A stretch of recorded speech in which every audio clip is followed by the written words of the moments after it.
This is Andy Purewal for Boxing Social in association with Betfred, and I'm delighted to be joined by the new IBO World Lightweight Champion, Maxi Hughes, over Zoom. Maxi, how are you doing?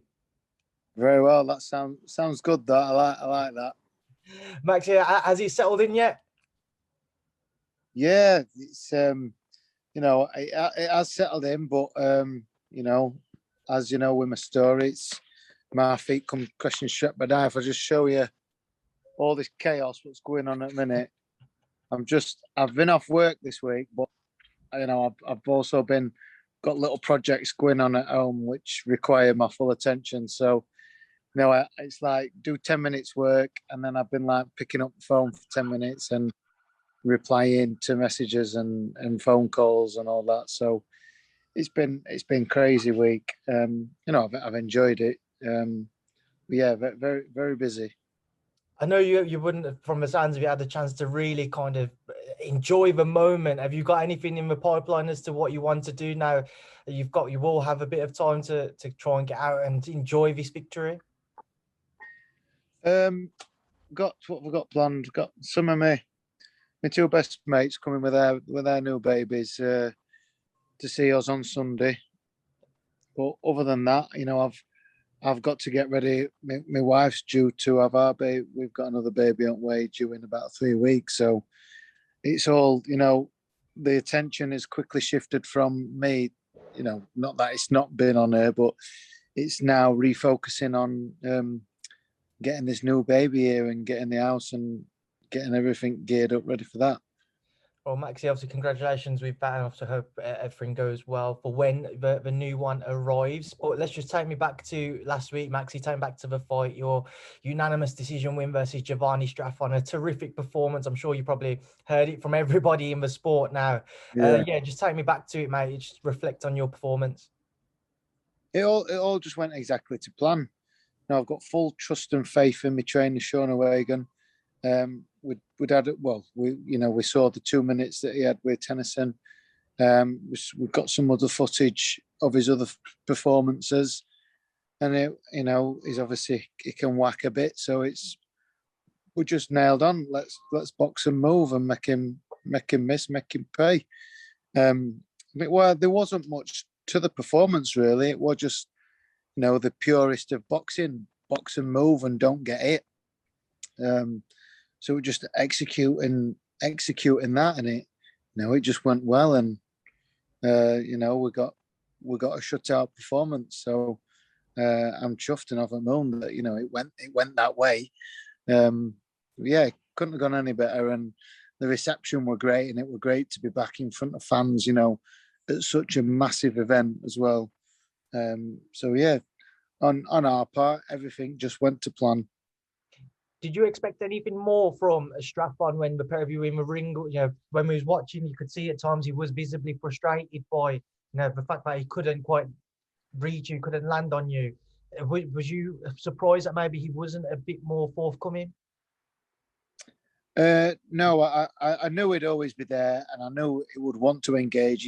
He'd been saying it in his interviews, fight week, that he didn't. Obviously, he'd seen footage, seeing that I can move a bit, and that's sort of my style. That he was saying, I hope he doesn't. He said, "Run." I hope he doesn't run. I want him to stand and fight. Which I'm never going to do. Not surprised at his toughness. Excuse me. Knew he would keep coming all night. But yeah, nothing surprised me on the night. We'd seen one of his fights that he lost against a Russian who was doing similar to what I was doing, boxing and moving, and you could see Jovanni were getting a bit frustrated and stopping and waving on with his arms because he wanted to stand and fight, which was similar to what he did to me. But yeah, nothing surprised us. Knew everything. He did everything that we expected him to. Maxi, before the fight, Straffon was mentioned as a potential opponent for Devin Haney if he had been successful, and that's if Jojo Diaz doesn't make good of that mandatory. Now you've been successful. Would you be interested in a fight with Devin Haney? Oh, absolutely. That's the one I'm pushing for. Called him out on the zone on the interview after. My team, MTK Lee and Stiffy Buller, they're speaking with Eddie because they're now in a contract with Eddie and Matchroom. So that's a fight that we want. Absolutely. He's struggling for opponents. I know his dad Bill Haney did an interview the other day, the Boxing Voice or the Boxing Index, and they'd watched it. So I'm on their radar as well, and they've said that the IBO is a belt that they would like to add to their collection as well. So things are looking positive on that front. So let's say if you could actually get an agreement in place and you was to face Devin, how do you think the pair of you would match up? I'd beat him, wouldn't I? Simple as that. I'd just find a way. Again, I'd trust my trainer, Sean. He'd have a look, come up with whatever strategy we would do, and then be happy to. Hopefully, it would be in America. I would imagine it would be. But yeah, go over there, and obviously I'll be an underdog again, which I'm more than happy to be. Go over there, cause the upset, and pick his WBC up on my way.